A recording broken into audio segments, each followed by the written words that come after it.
My name is Simon Cromarty. That was me a while ago at a random Agile conference, caught on camera being rather piratical. The session we're at today is about 90 minutes of iteration planning workshop. Basic structure is going to be a bit of kind of the theory and the fundamentals from me, a bit of a kind of experience report on how I do iteration planning, and then we're actually going to hand over to yourselves to kind of play with some of this stuff in practice and just see if you can learn. As I was saying to one of the guys just as we started, when I ran this a couple of days ago, I learned two things just by teaching it. So I'm hoping that you all gain some stuff from this as well. So, moderate piratical thing, but we'll try and keep it toned down. As we start out, just a quick show of hands. Who's currently using some kind of agile development process? So about 2/3 of you. And who knows nothing about Scrum at all? Brilliant. That means I don't have to cover all the basic stuff. All right, next question. How many people do some kind of iteration planning at the moment in their teams? You've written the test with it. Okay, about half of you. So for those that do iteration planning at the moment, just a quick check round. Who does their planning on a Monday? It's only because you knew I'd have to say that as well. Who does it on a Friday? Who does it midweek? Excellent, that's a really good start. So you've picked up half what you'll get from this session already. So for those that don't do it or are thinking of doing it, one of the biggest lessons is when you're going to do sprint planning or iteration planning, depending on whether it's Scrum or not, trying to do it on Mondays and Fridays means that half the team are always going to be out on holidays, taking long weekends, that kind of thing. I won't have that many tips. Most of this is going to be more detailed than that. How many people are using some kind of Kanban style approach to development? Just a couple, 3, 4, 5, okay. So again, the other thing to highlight is iteration planning is still relevant when you're doing Kanban and flow-based stuff. It's just that you actually have a kind of a cadence and flow, and you decide whether you do planning every 2 weeks or whether you do planning kind of event-driven. You know, we've got more work that we need to figure out. Let's run a planning session. Focus of this is going to be on kind of how you structure and run those planning sessions, what you gain from it, and how you make them effective. Okay. So just before we start, kind of getting into the sort of the way I do things, I went and sorry, yes, that is the prescription. That's the prescription for a man with a heart condition. One of the things with kind of Scrum, which is kind of where iteration planning became well known, is, you know, people saw it as quite prescriptive. So I went rooting through all the materials I had kicking around to find kind of a template for sprint planning or iteration planning. This is what I found. And kind of went through this and thought, actually, yeah, we probably should do most of that. So just kind of a quick reality check. How many people, if I skip back to that very briefly, how many people here cover everything on that list? So none. About half that list? One, okay. So this is one of the kind of disconnects between the theory and reality. And it's kind of the lesson with this. So I just wanted to kind of highlight this. So how long do you think for spending time on dates, for an example? Any kind of thoughts? So, you know, who's going to be in a sprint, who's going to be out? A couple of minutes? Something like that? Yeah. What about debating the definition of done?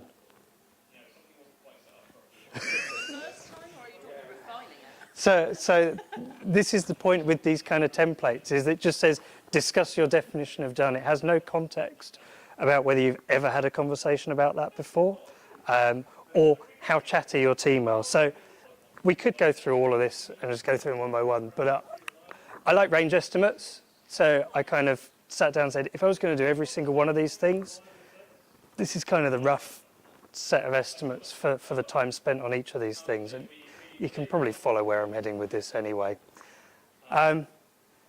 So it's going to be somewhere between an hour and 4 hours if you wanted to cover all of that. So quick kind of show of hands again. Who has a really good time doing sprint planning at the moment? One. Excellent. Who finds sprint planning kind of miserable, or the teams don't enjoy it and it's a bit of a dirge and a grind? Okay, so you're all very quiet and gentle, but yes, there's 2 or 3 there. Like the term sprint planning. Okay, so sitting down to plan 2 or 3 weeks' work. Oh, okay, yeah. Yeah, I quite enjoy it with the team because it's only small teams. cool. All right. So it's somewhere in between. It's not particularly miserable or particularly something you look forward to. You just do it. As long as you've got the right attitude, then you can get on and do it. And Yeah. off you go. So I think one of the things is when you've been doing it for kind of 2 years, teams might start going a bit stir crazy. So it's kind of figuring that out. Okay, so just wanted to kind of give you a tour of how we do sprint planning. And by we, this is one team in the company I'm at. Every team where I work chooses to work differently, and I'm actually in charge of project management as a whole, and I choose to let the teams diverge in their practices. So this is just how my particular team runs. Pictures on the right are actually from a retrospective on the International Talk Like a Pirate Day. The question in the retrospective was, I see no ships, where are our blind spots? Which was about what are we missing, and that's what they gave me.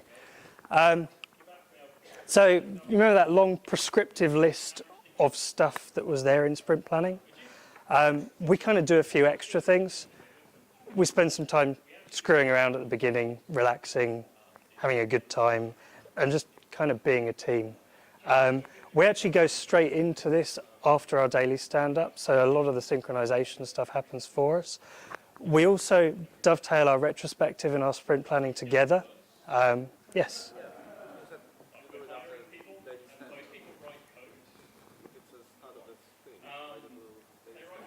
Because we close out our sprint immediately. Sorry, I'll repeat the question.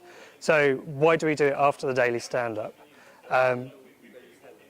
So our stand-up is basically synchronizing with the team at the board, just to close out what's going on.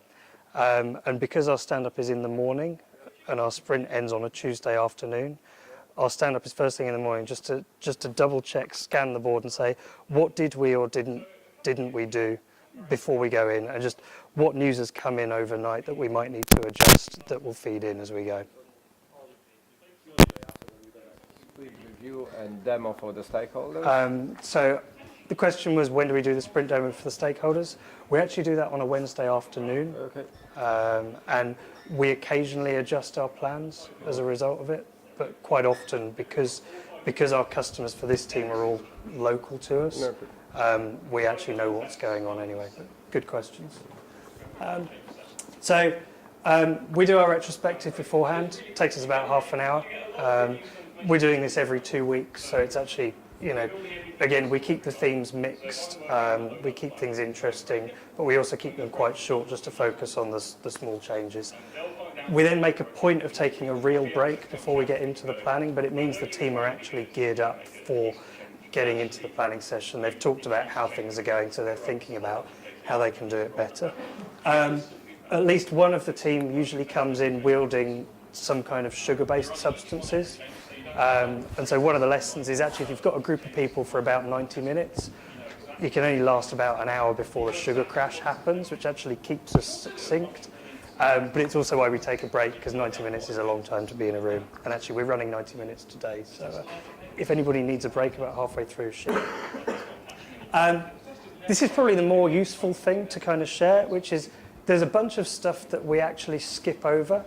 And this is one of the things with the kind of teams that are used to doing this, is they decide what they do and don't do from that prescriptive list of stuff. First one, we generally skip over the vision and roadmap.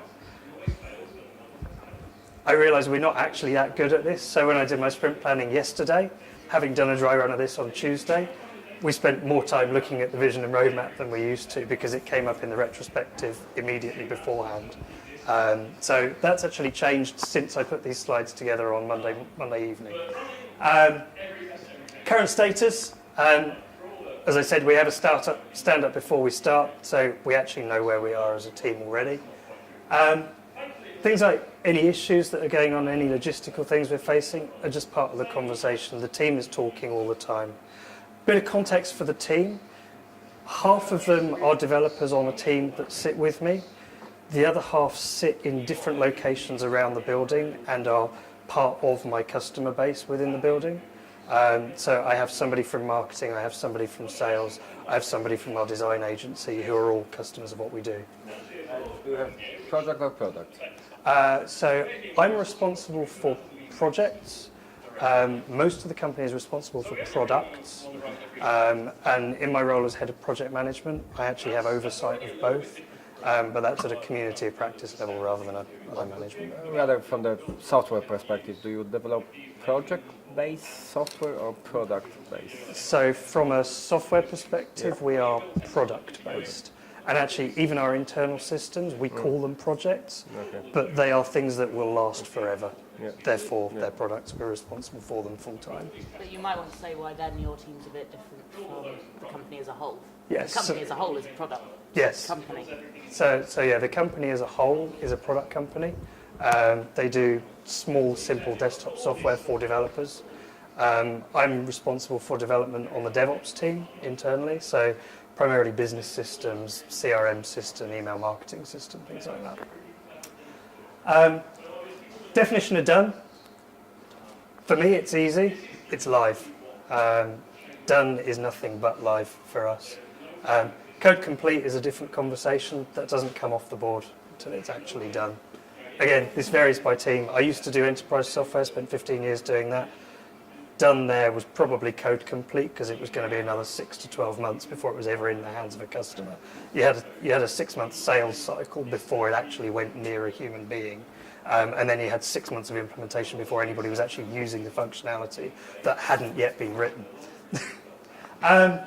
Extract to the backlog. So one of the things with kind of sprint planning is to sort of say, we've got this big backlog of stuff. What is the extract that we're going to focus on this time? For us, our backlog is exceptionally coarse. You can fit the entire thing onto a sheet of A3 paper. And we just say, this is the stuff we're focusing on. Is it done? Yes or no? And move on.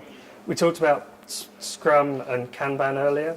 We're actually using a blend of the two. So later on, I might go back to the design of our board.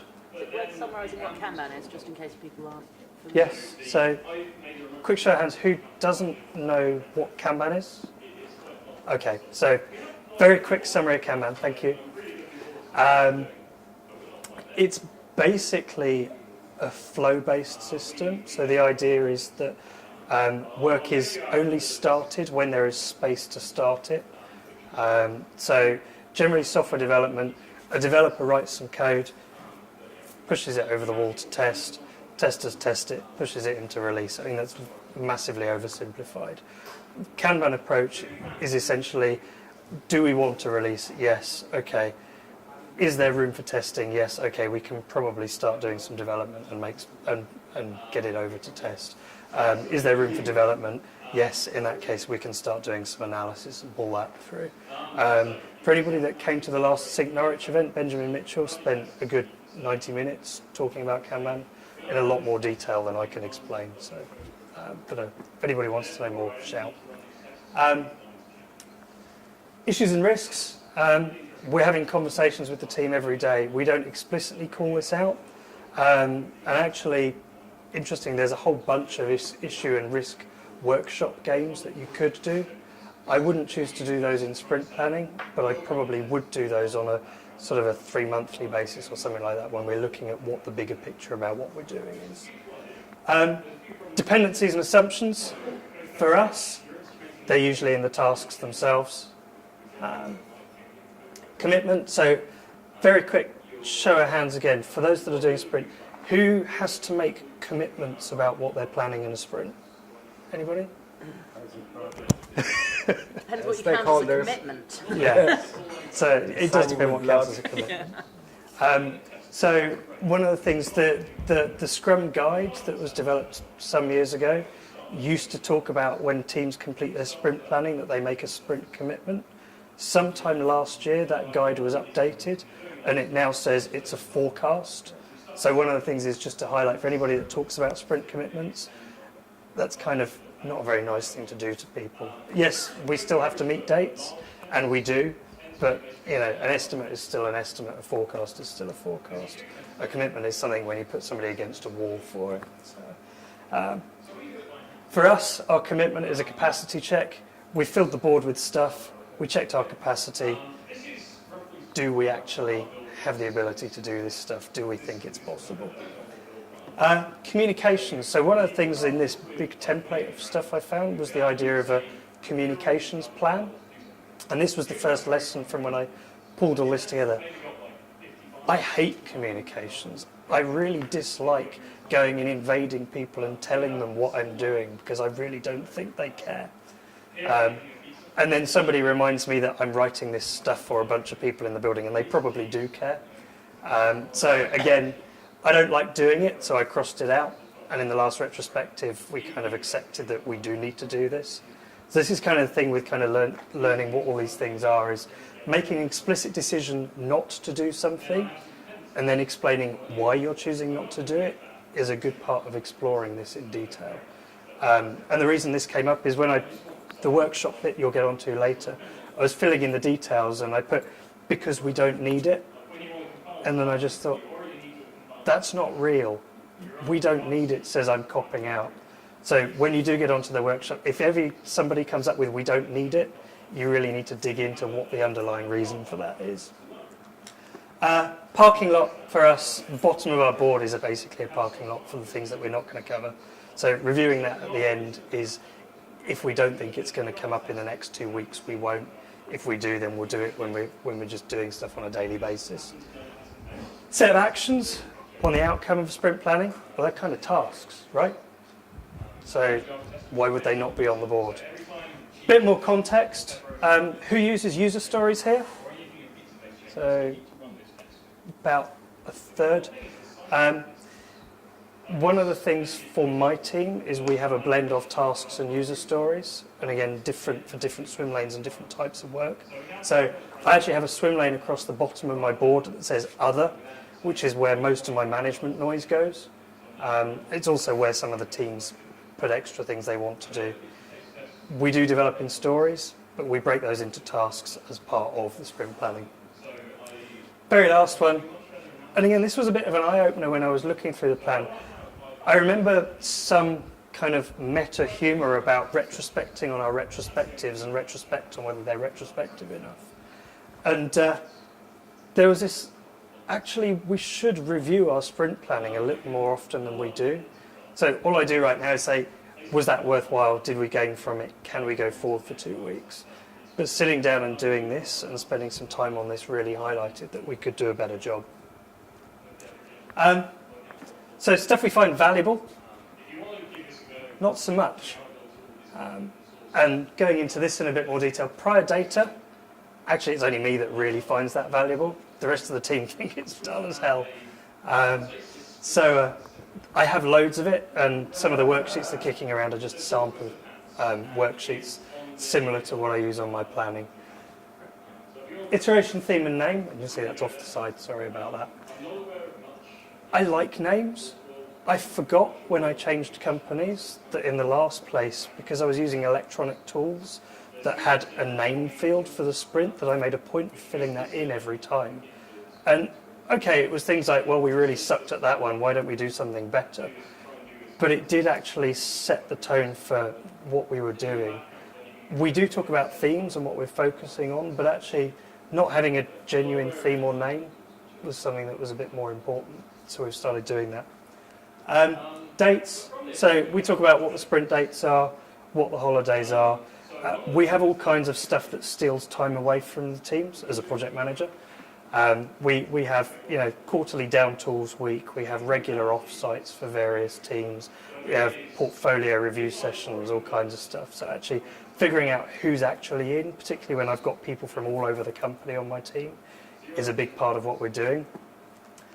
And then for me, capacity is an absolute killer. I've got people whose day job is sales, whose day job is marketing, whose day job is doing copy for our websites, whose day job is not working on my project.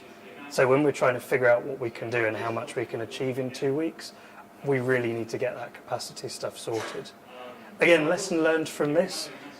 When we first started, it was we kind of plan capacity in 5-hour chunks, 10% chunks, and we never fill our board more than 70% capacity when we start. Last time I looked at the sprint, we were planning about 120% of our capacity, and we were in increments of 1 hour of granularness. So it was, again, a bit of an eye-opener that we've kind of got out of control and needed to claw this back again. Tasking out, I think that's pretty much the main thing we do. So for those that do kind of sprint planning and stuff here, if you've got stories, do you break them down into tasks during your planning activities? Yes, kind of. For those that are doing Kanban style things, do you do story kickoffs or anything like that? You kind of just like work out a story, and then that's how I like swim lane. Yeah. And then trying to break down as much as we can to tasks. And then if a task takes too long, we kind of leave it as a discussion on the stand-up, but give it some sort of capacity. Yeah.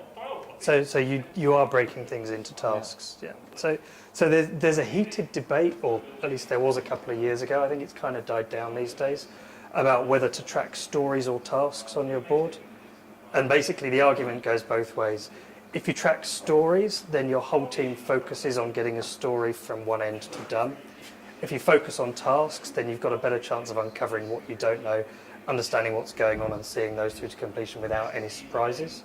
What I'd say is, if your team is used to handing stuff over the wall a lot, it's probably worth sticking to stories. If the team are pretty collaborative and self-organising, it's probably good to task, but it's worth flexing between the two, explore what works for the team. And for me, it's not a problem, but also understand what your management needs as well. So if they want to see more detail, you might need more. Closing out, so we actually do just double check, was there anything important we missed? Another kind of tip with the planning, I run it to finish at 1/4 the hour, because nobody can book the meeting room, or at least nobody chooses to book the meeting rooms at 1/4 the hour, which means if the team want to carry on talking about stuff after the planning session's finished, they've got another 15 minutes where those that care about stuff can get into detail, and those that don't can actually get on and go and eat. So that was kind of a bit of theory. I'll skip through that again.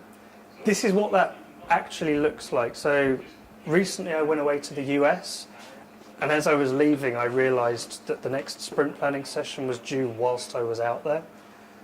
And I didn't want to damage our sprint cycle for the team. They've got a good rhythm going, they know how they're performing, and they're really engaged in enjoying it. So I sat down with actually our marketing person who's on the team and said, can you run the sprint planning while we're away? And she said, yeah, great, kind of understand what we're doing. If I jot down what we do, will you just review it for me? So this is actually a copy of her printout that she did for the session. And the thing to kind of summarise here, if I can get this right, is basically this is the data, this is the big picture and the status, this is the dates we were talking about, this is capacity. Everything from here down is tasking. So that kind of focus on what we're doing, what we're tasking out is how we do stuff. What that means for us, we spend 30 minutes on a retrospective, 10 minutes on breaks, and 50 minutes of actual planning. One of the things is that everybody knows, yes? Do backlog refinement. Say again? Do you do backlog refinement in the sprint? Backlog development? Refinement. Or grooming. Yeah. Not during sprint planning. Okay. So No, but yeah, during so- the sprint, do you have this Yes. look at the bigger picture? Yeah. So yeah, just to repeat for the camera, do we do backlog development or backlog grooming? Yes. But that happens through the sprint rather than during the planning cycle. Do you have that regularly planned, or is that ad hoc? So the question was, do we have that regularly planned or ad hoc? It is pretty much ad hoc. And again, one of the unique challenges with this team is there is no named product owner. Our marketing person is one of the main stakeholders.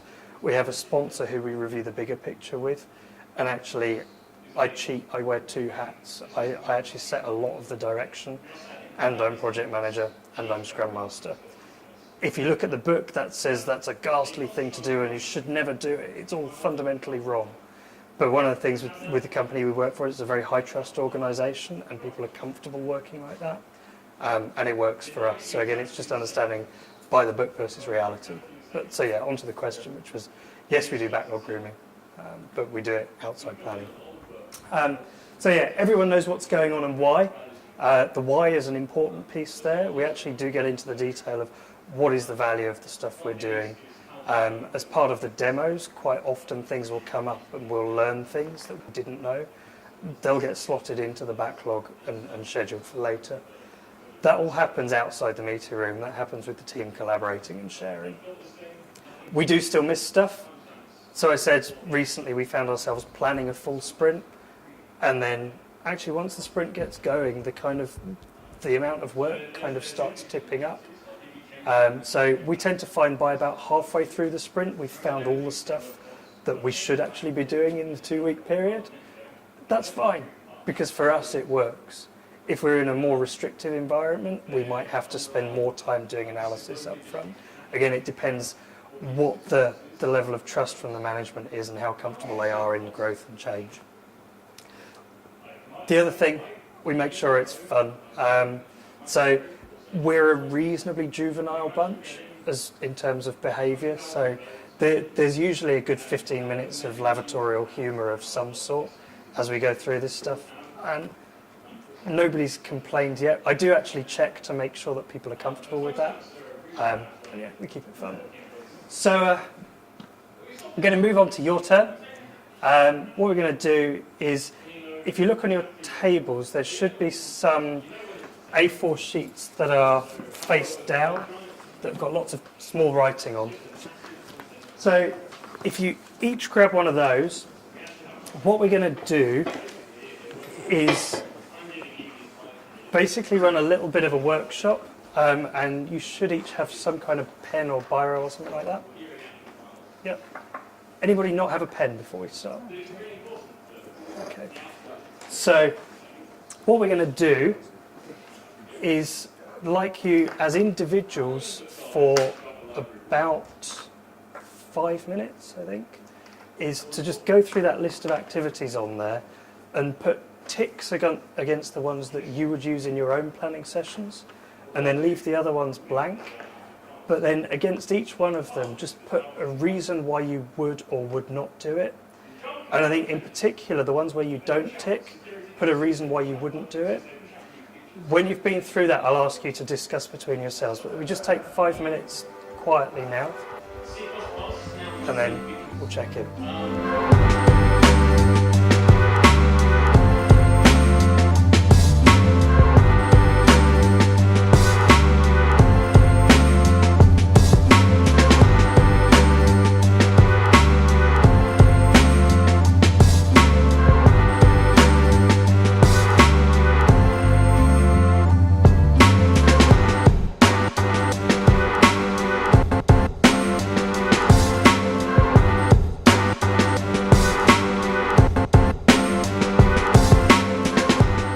What I'd now like you to do is, if you can pair up with the person next to you.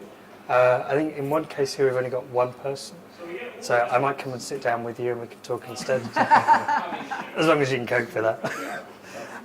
If you can pair up with the person next to you, and whichever way you want to do it, either one person goes through everything they're doing and says what they're doing and not doing and why, and then swap over, or compare each one by one. We'll just spend 10 minutes talking through what you're doing. And what I would encourage the person listening to do is to kind of really query the reasons behind what they're saying, kind of encourage them to think about it a little harder than whatever statements are there. We'll go for 10 minutes and then we'll regroup. Okay? Any questions before we start on that? You're very quiet. Okay.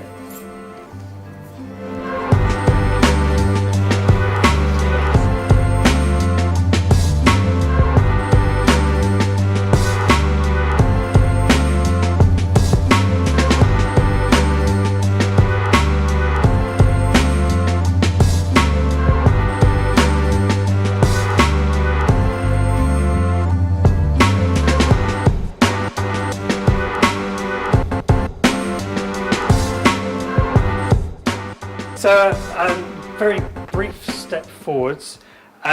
So we've gone through that sort of main list of stuff. Any kind of insights or lessons from what we've gone through there so far that anybody would like to share? A lot of them get bunched together. So when you look at tasking, you think, well, actually, you really naturally look at capacity and so like so many different things come into it. You talk about the issues and risks, when you're deciding on tasks. So you can actually just probably condense this down as you did into probably about half of what's actually written down. Yeah, that's good. So was there anything on there that you thought, actually, we really should do a better job of that?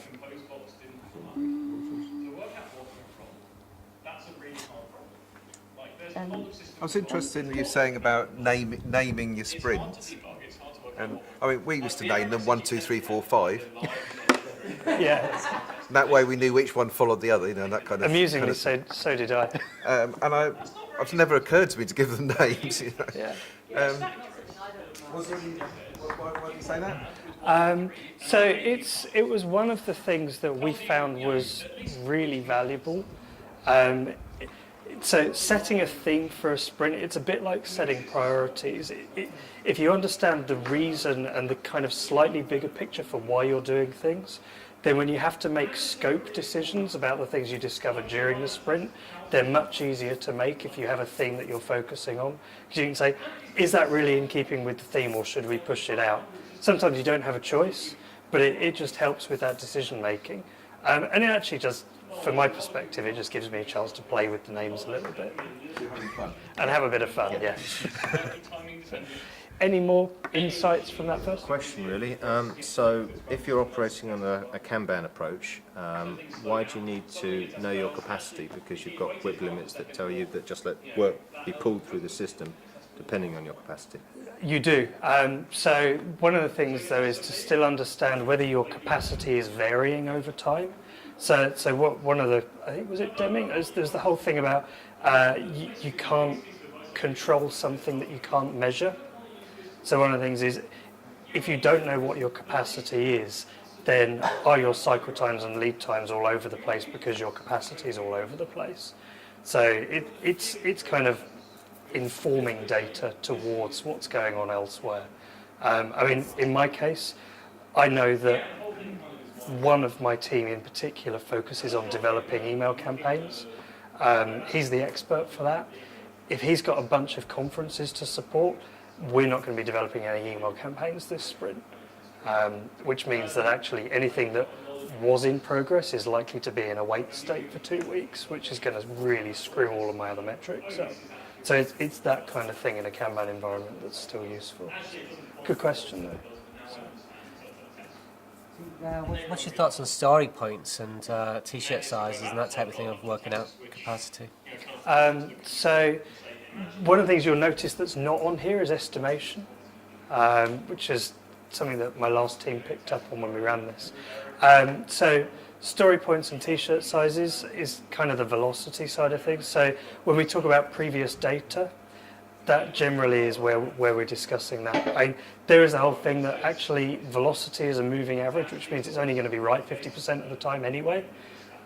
So it's a bit of a risky one. But when we talk about capacity here, it's generally the capacity of the people in terms of how much time they're available to the project. So I do story points on some things, I do throughput on other things. And when we do tasks, we always do ideal hours, so our capacity tends to be ideal hours as well. I'm really sorry, can you explain story points and t-shirt sizes Yes. with regards to this? So Sorry, it's a terminology I haven't. that's fine. So very quick summary. So t-shirt sizing is small, medium, large, extra large, and actually on most of my projects there's an oh my god or what the fuck as well. But it's basically a relative sizing technique that takes the real numbers out of the equation so that people can safely estimate and comparatively size. Story points is the same thing. I'm going to do a brief diversion if I can find a Sharpie. Thank you. So I'm going to flip this over. So story points are basically a single number that represents some kind of size estimate. They're based on a version of the Fibonacci sequence, so they generally go 1, 2, 3, 5, 8, 13 and continue. One of the things that people fail to point out, and this only really comes if you've studied some of the more traditional estimation techniques like PERT, is that actually this is a single number representation of a range estimate. So every single one of these is actually representing a beta distribution. So a 1 is kind of that size, a 2 is kind of that size, a 3 is kind of that size, a 5 is kind of that size. And so actually a 5-point story sometimes might be the same size as a 3 or an 8. People kind of miss this, so I tend to not talk about story points too much. But it's basically a way of making estimations safer for people than talking about real numbers that automatically turn into commitments at some point between developer's mouth and management's brain. So, good question. So, any more thoughts? There's a question about t-shirt sizing as well. Yes, So I think that the lady there didn't know what t-shirt sizing was either. I explained that. Oh, sorry. Was that okay for an explanation on the t-shirt sizing? Yeah, I'll look them up a bit more as well. Okay. To be interesting. Cool. Right. Any more insights from that piece of things? All right, move on to the next couple of bits of the workshop. So what I'd like you to do, again, on your own for a couple of minutes is, I think some of you may have done this already, but if you go through that list and just stick your own range estimates against the things that you would do if you were doing your planning, and then you'll see on the worksheet there's actually a total. Just before that on the worksheet there's also a thing that says, are there any extra activities you'd do? Have a think about what other activities you do in your planning and size those as well. If we go for 5 minutes on that and we'll see how we're doing. Okay, any questions? Cool, move on.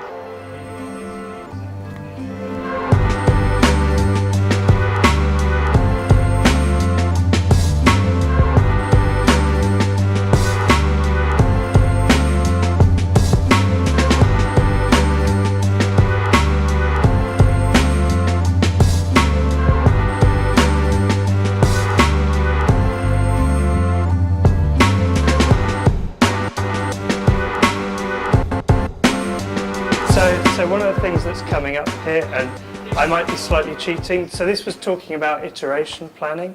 You'll see a lot of the themes that are coming out are actually, do we really have to do this stuff all in one lump in 2 weeks? And the answer is no. It's kind of a bit of a trick, really. You do this stuff when you need to. Ideally, as frequently as means you don't forget it and that you're not missing it out. But yeah, so 50 minutes is pretty good. Anybody got an insanely high top end number? You're all busy listening to Dan over there, aren't you? I can tell. It's actually driven by this because I found that so much of that I don't do. I know the actual number's larger, but I couldn't ever come up with a large number based off this list. Interesting. So what about any activities that are not on that list that people do? Has anybody got anything else they do?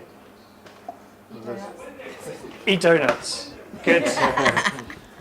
Yeah, we had eat chocolate, and actually I think today it was strawberry lancers. So. There's something which is probably just a different way of saying the same thing, but where you say tasking, we don't break stories into tasks, but we still discuss stories, and Yep. so that's essentially the same thing, there's just not a card that comes out of it. Yeah. Yeah. I've got elaborating written down just as and a whole load of arrows of these. 'Cause Yeah. No, I think that's good. So yeah, so as we said earlier, some teams don't break stories into tasks, but they will still sit discussing stories in depth at some point. Okay. I think we're fairly tight on time. So if people want to just kind of move on with the workshop, what we'll do, I think we'll skip the last couple of bits of this, which are about the activities that are most important. But I think what I'd like you to do is to just kind of consider within yourselves, from the stuff that is here, what is the most important.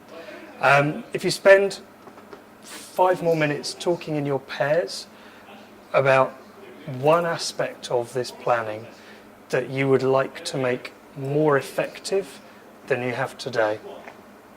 Okay? We'll go for 5 minutes and then see how we're doing. Okay.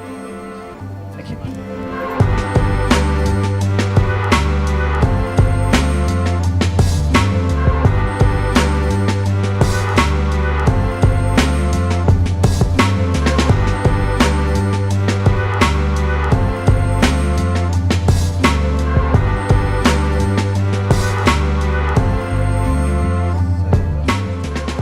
maybe if I go, what kind of one thing did you pick out that you'd like to focus on more? Capacity. We did it quite badly, really. We never really work it out very well and tend to go over any sort of commitments. So we briefly chatted about this. So the idea is that you're working in a flow-based environment rather than a 2-week sprint. So there's this stuff kind of bubbling up, and some of it is getting done, and some of it isn't, and it's kind of clearing down and resetting. Yeah, so we have no definition of like 2 weeks. So as such, it just ends up going over and being 3 weeks. And we need to get on top of that, really. Cool. You guys, any particular area of focus? I think we're off talking about other things again. Shocking. Again. Valuable conversation, I hope. Good. All right. Over here, anything over this side? Something I didn't think about until just now. Managing technical debt, because the planning games tend to have a focus on business value. And sometimes you need to do some housekeeping work as well. And ideally, you do it as you go along. But every now and again, you collect some technical debt that you need to sort out, and it can be quite difficult to get that into a planning game. Yeah, so I'd agree with that. So, interestingly, my introduction to the company I work at now was meeting the team. I was telling a couple of the guys about it as I started the session. They had a wall about the size of this one here with a big barcode on, as a result of a day out where they basically listed all of the technical debt that they wanted to solve. They filled the wall. So it's a common problem. And actually the thing there is actually just structuring some thinking around that and saying, we know all this stuff is there. What's aspirational? What's the stuff we'd love to do, but actually in reality it's never going to happen? What's the stuff that's just go and do it, that's going to take somebody 20 minutes to do? And then what's that bit in the middle that actually needs to be actively planned and organised and forecast and slot in? And I think so there's that kind of split 3 ways. Once you get rid of the aspirational stuff, you start focusing on the stuff you can achieve. You can always come back to the aspirational stuff later. It's still going to be there. But yeah, good one. Any more kind of areas of focus?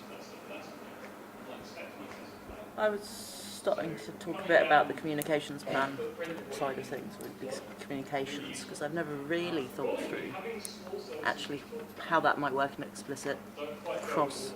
I'm on a cross-company collaborative project, which means that actually communications is really important for us right now. But hadn't thought that was an additional thing we need to be doing as well, or could be doing as well as part of planning. So that's, yeah.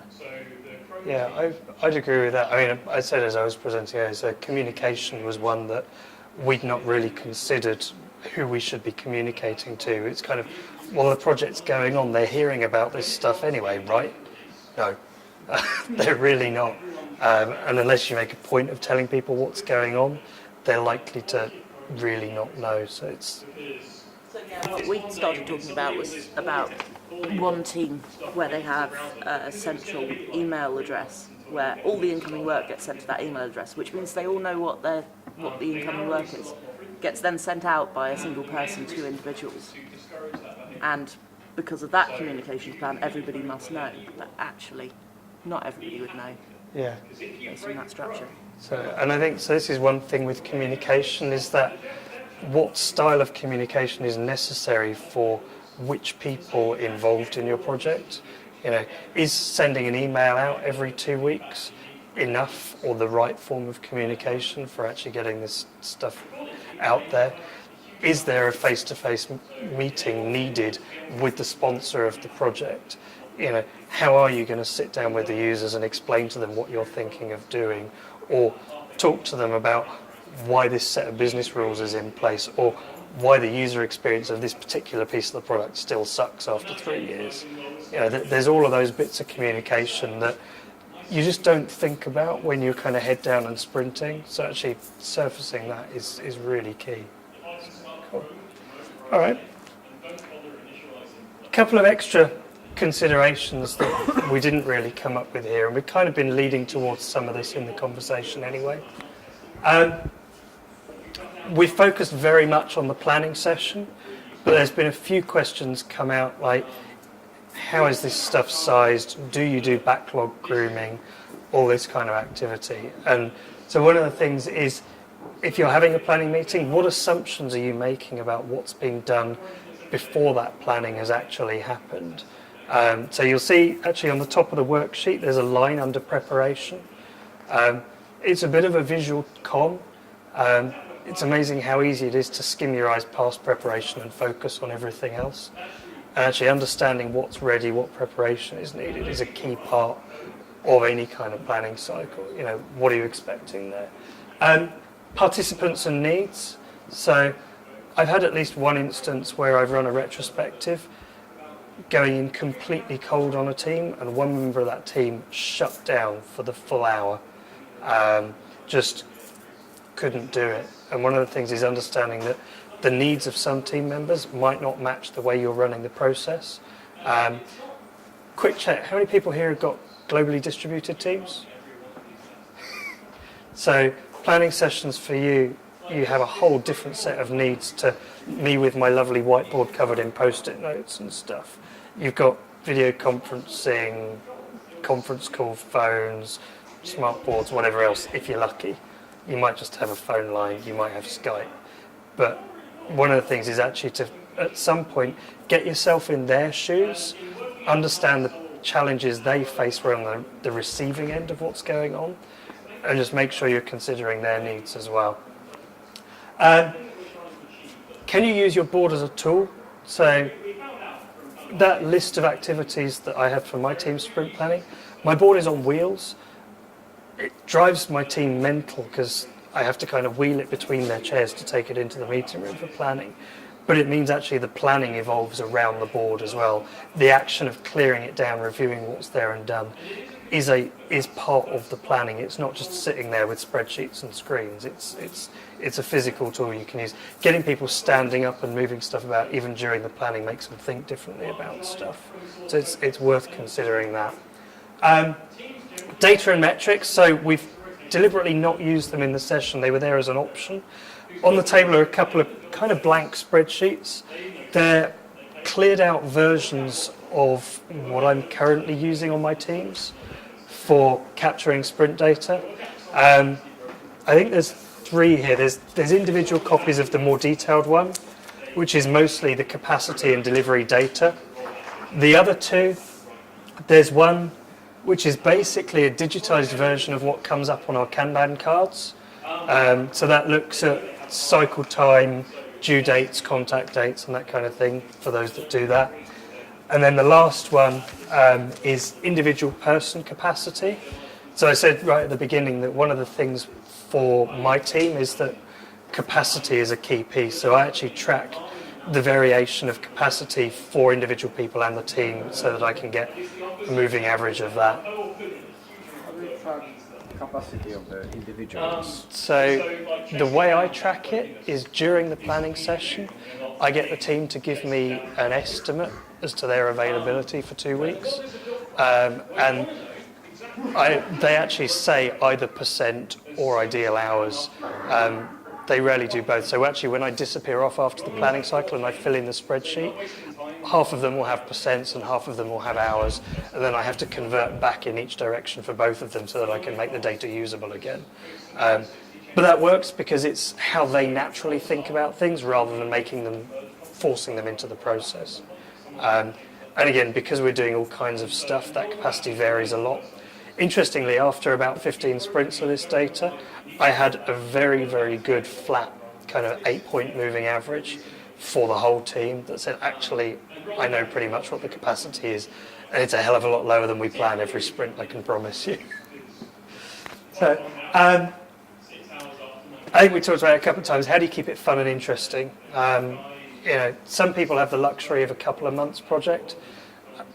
Where I work, our teams are together for years, with kind of a change of 1 or 2 people over that time, which means there are people that are in that room every 2 weeks for years at a time, and they still enjoy going and they're still willing to come because they're getting value out of it. And so one of the things as somebody kind of running these sessions is actually back to the preparation is what are you going to do that's going to make this fun and interesting but not contrived? So I think the best description I ever heard of bad retrospectives was happy clappy. And it's like, actually, today we're going to talk about feelings. How do you feel things when it's like, I'm a fucking developer, I don't want to talk about my feelings. So is that kind of, actually, how do you make this stuff work for your team and how do you keep it interesting? Right there in kind of bluey black, are there alternatives? So, as I said, the kind of the sting in the tail for this whole workshop. Yes, there are alternatives to sprint planning. And if you're working in a flow-based system, you might want to look at those instead. One of the most powerful tools I've seen used, even with teams that are doing Scrum, is dropping their story count down to 1 per planning cycle. And when they start on that story, they get the team in a room and they do a story kickoff where they spend, anywhere between an hour and half a day really just analysing the hell out of what they're going to do. Everybody understand what they're going to do, going and doing it. And then when it looks like they're about to get finished with that, they'll choose the next story and they'll go off and they'll have a story kickoff session again. They're actually still doing the planning meetings, but one of the things with that is they're only focusing on the tasks and the stories. All of those other activities that you need to do sometime are getting missed if you do that. So it's still worth going back to that list and saying, what are the things that we're not doing? When should we be doing those? One of the good things with kind of Kanban is you can actually rebuild Scrum with Kanban. It's just a set of cadences and time cycles. So one of the things to do with all of that list of activities is to say, which of these things should we be doing at what frequency, rather than bunching them all up together. And then the very last one, well, we've done the planning, what happens next? If the team are carrying on doing all the work that was on the board for the last 2 weeks, is your planning the right thing to do? If you're on a planning session and you've tasked stuff out, but nobody actually has enough understanding of what they're going to do, something else needs to happen after that planning session. So again, it's that, how do you go from the plan to the reality of working? Not covering that today, though. I'm cheating. That's it. Any kind of valuable bits or questions before we wrap up? Have you always worked in this way? So I've worked in this way for about 4 years, and it's evolved massively over that time. I've worked with kind of varying types of project cycles, development cycles, and everything else. I think 7 years ago we were developing by feature, and a feature would take anywhere between a month and 9 months. Generally, we'd sit down once a month and just review what was going on. The technical leads on that feature would sit down once a week and go through the details of it. So in that case, no, it wasn't kind of sprint planning. But yeah, this particular stuff, about 4 years. And do you find that you're getting more done in a shorter space of time? Yes. Is it more efficient? I think the big thing is that we're discovering the stuff that we forget much faster. So we're getting more done, but it's not necessarily the stuff that we originally planned to do. I think there was a great quote from David Anderson, who's the guy that kind of developed the Kanban system, that said somewhere between 40 to 60% of every project is dark matter. And I thought that was quite eye-opening. And one of the things about, so when I used to teach estimation, we used to say, do a scientific wild ask yes at the beginning, refine it over time, re-estimate, and then once you're going, re-estimate what's left every couple of weeks. And it's the same here. It's actually reviewing what work is left and what work's coming up every couple of weeks. You talk to anybody that's worked on an 18-month project and ask them whether the scope they delivered at the end was identical to the scope that was in the original plan. I think it's pretty rare in most of the software industry. I think some of the kind of healthcare and aviation industry, it's probably pretty close. But yeah, most software development, yeah, what you start with is not what you end with. So, good question. Any other questions? Rather like comment. I was now actually a bit surprised because you said that what happened next is a kind of part of the different section or different different discussion. Yes. But actually, the whole purpose of the sprint planning is less about planning; it's more about understanding what we are trying to achieve. So, actually, if guys this still happens, yeah, but if they don't know what they are going to do after sprint planning, that's kind of the main objective of the meeting has been just missed. So the reason it's up there, so just to repeat that, it's the kind of, well, what happens next? Well, the point of planning is to figure out what's next. One of the things when people start doing the sprint planning is doing planning for the sake of planning, rather than actually understanding what they're trying to achieve. You know, it's kind of, if you're just following the rituals and it's not usable. So yeah, good spot. We have problems with product owners, like not really wanting to get involved, Yes. like not really understanding that they are actually the product owner. Yeah.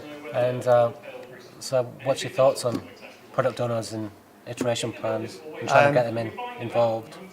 I'll give you the classic consultant answer, although I'm not a consultant, which is it depends. But I'll give you something more concrete, which is product owners vary depending on the type of company, their background and experience, and their needs. So if you're particularly in a large-scale product organisation, most people that are the product owner, their entire focus is on the commercial and marketing aspect of a product. So what's your context? In the sense like he'll say, I want this, and he'll say, I'm busy, I'm doing other things, and so we kind of guess sometimes a story, or make assumptions, and we bring those assumptions, and then we go away and ask him about them. But sometimes it can, our thoughts on the length of time that would take just scales out of control. Yeah. So are you doing product development or internal development? It's internal development, but you could say to a certain degree it's product. So it's kind of long-lived internal systems. Internal systems, but some are exposed to the outside world. Okay, so very similar to what I do. So I think the thing there is that your product owner is probably a senior manager or a middle manager, is that right? It's usually the director. Yeah, so does a director really care what the software does for the actual user? Tends to feel like he needs to. Okay, so there might be something there. So when I've been working on large scale stuff, and you do have that, you know, the big thing with the product owner role is it's very, very poorly defined, in my opinion. You know, there's always garbage about single riggable necks and all that accountability shit. It's rubbish. I think the point is who is actually going to use the software and who is going to hold you accountable for delivery. And you probably need to have conversations with both of them. And the kind of the attempt at the product owner was to bring those pieces together. Yeah. But actually what you'll probably want in the room is the users to talk about what they're doing. And you'll also want some conversation with the director that says, this is where we're going to be focusing. Are you happy with this direction? So on my projects, I have a sponsor who's a divisional director. At a very high level, he's a product owner. But actually, we sit down and we go through the roadmap and say, this is what we're planning to do and why. And these are the users we're going to talk to. And he says, okay, who's your lead user? And that's a more likely product owner in reality. Yeah. Even though the sponsor holds me accountable, that the lead user is probably a better proxy for the product owner. Yeah. So, is that something that would be possible for you guys? Certainly, to a certain degree. Our customers are usually companies elsewhere, but as such, we have got a business development team that we should really involve more than the director, because they know more, because they're in the field, really. Yeah. So, but it's a tricky one. I don't want to encourage mutiny. No. But I think the thing is to understand what their needs. So it's back to what are their needs and goals? Is, you know, what do they want to get out of it versus what are your demands on them, and go from there. So, great question. Any more? Do you really not want to encourage mutiny? Is that something that a true pirate should be saying? Well, funnily enough. Well, the interesting thing with a mutiny is that it develops its own value and honour system. So sometimes it's worthwhile, but to be honest, most mutineers don't get paid. Good question. Any more? Right, thank you everybody for your time. Give me a shout afterwards if you want.